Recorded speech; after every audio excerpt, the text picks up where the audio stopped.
Hello kiddies, your Uncle Spurt here, and today we're having a good hard squint at the OneXPlayer OneXSugar, an impressively flexible Android gaming handheld console which transforms effortlessly from a regular Steam Deck style jobby into a dual screen beast.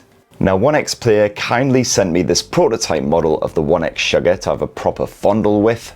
Apparently the final retail version will be slightly refined, bit sexier design, optimized controls, etc. But is the OneXSugar as sweet as it sounds, or is it rank like a pack of them licorice all sorts? The worst of all the Ket, by far. If you actually liked licorice all sorts and you're not a bot, let us know in the comments below, because I don't believe it. So let's take a look, and for more on the latest and greatest tech, please do poke subscribe, ding that notifications bell. Cheers! So first up, absolutely adore the packaging, which does remind me of a classic British biscuit tin. Let's pop that lid. And then first inside we've got a jolly witty face with the thumbsticks of the actual console for the eyeballs, and then we've got a QR code if you want a bit of information guide action. And then we've got the actual OneXSugar console itself. And then last up, a wee box marked charger and cable, and bugger all prizes for guessing what's stashed in there. I do love just how dinky this charger is. It's a 45 watt effort. Of course it is just a 2-pin Asian one, and the actual pin bits are an absolute bloody nightmare to get out. There we go. Maybe if you didn't chew your fingernails to the crawl like I do, you'd have more luck. And there you have it. That's everything you get in that lovely wee box. So let's start with the most fascinating aspect of the OneXSugar, and that is of course the mental design. So what you see here is the OneXSugar in its regular state, or as regular as it gets anyway. And in this mode it resembles the likes of a Steam Deck or a Nintendo Switch. You've got your big old screen in the center there with the controls either side. But it is a proper full-on chunkster, almost as thick as the Steam Deck, which I just happen to have over here for a lovely bit of side-by-side comparison action. But as you can see, not quite as tall or as wide as the Steam Deck, or even the Nintendo Switch too.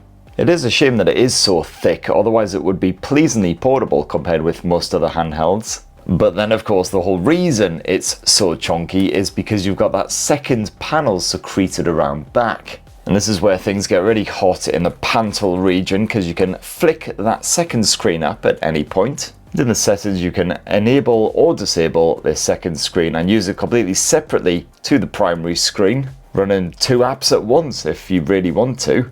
And it's easy to flick between the 2 screens. You literally just have to tap on the one that you want to play around with.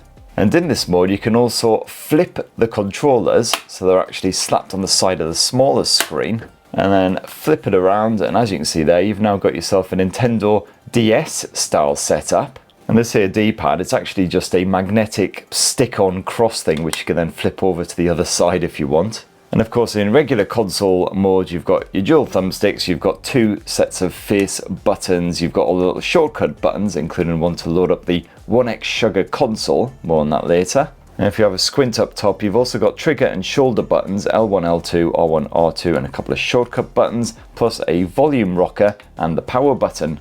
But of course if you were to convert into Nintendo DS mode, some of these buttons do of course get covered up. But never fear, you can still just about access those shoulder and trigger buttons. And OneXPlayer has kindly provided an alternative power button, and also that volume rocker has turned into a volume dial. It's certainly quite a clever and well thought out design, if not particularly refined, but then again this is the prototype model. Hopefully the final retail model will be a wee bit sexier.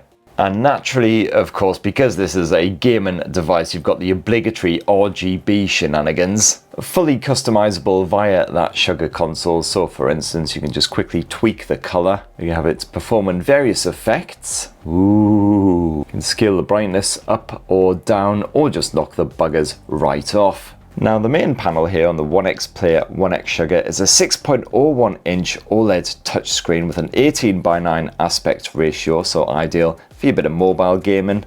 It's a 2160 by 1080 pixel Full HD resolution, so reasonably crispy and quite bright as well. Maxes out at 450 nits, so as long as you're not playing anything too murky, you can basically use this thing outdoors even on a fairly bright day.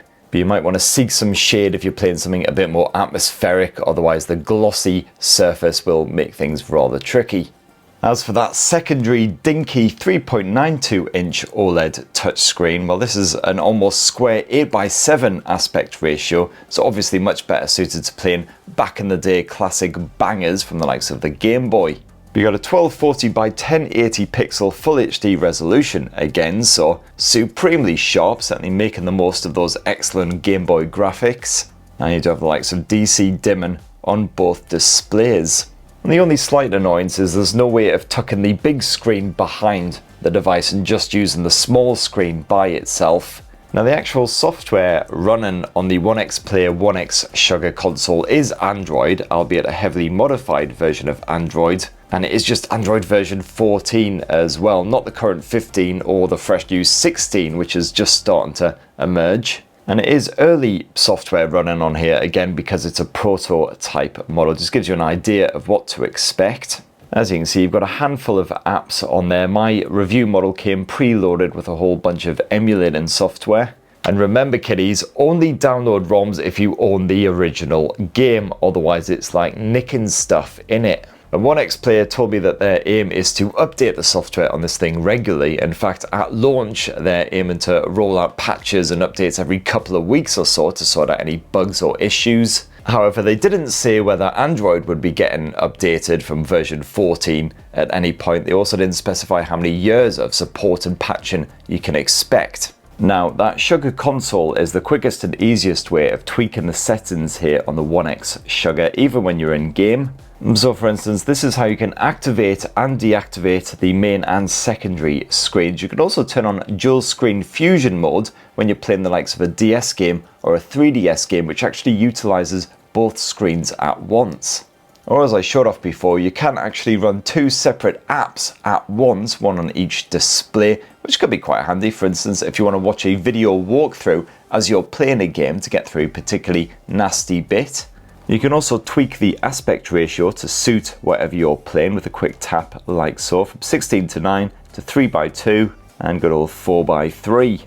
You've also got a couple of performance settings as well, not particularly exciting because it is just an Android device. As you see there, you've got a power saving mode and a balanced mode. There's no ultra power mode. You can also turn the fans on or off. Then there's the light settings, which I already showed you. And then finally, the gamepad setting. We can set up the controls exactly how you like and even calibrate them if you need to.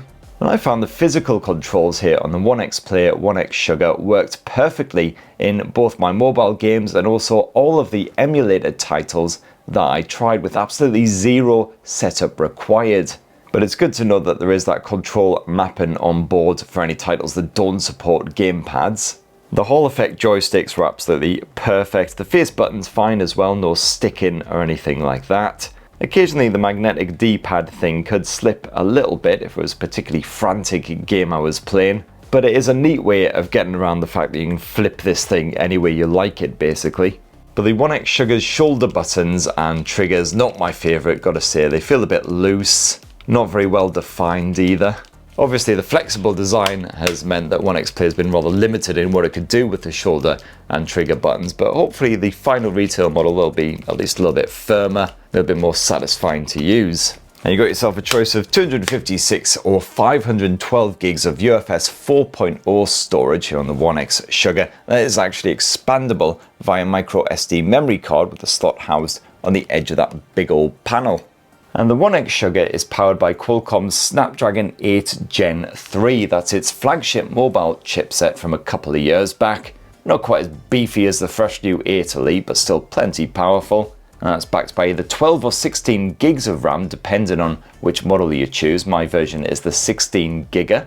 Now, I didn't have any Google Play Store access on my prototype model here, but it did come with some Android games pre-installed, including GT Racing 2, which I was absolutely thrilled about because I am officially the best racing guy that ever lived.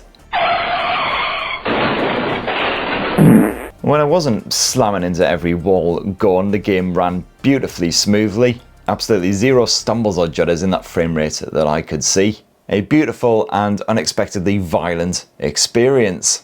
For all of the emulation shenanigans, I used good old Pegasus. And on the whole, this ran really well on the OneXSugar with that 8 Gen 3. I tried a wide variety of titles, obviously the likes of DS games, Dreamcast, Genesis, etc, etc. Usually a perfect 30 frames per second consistently, even when gaming on this thing for a good couple of hours. Didn't feel any heat build-up or any other issues.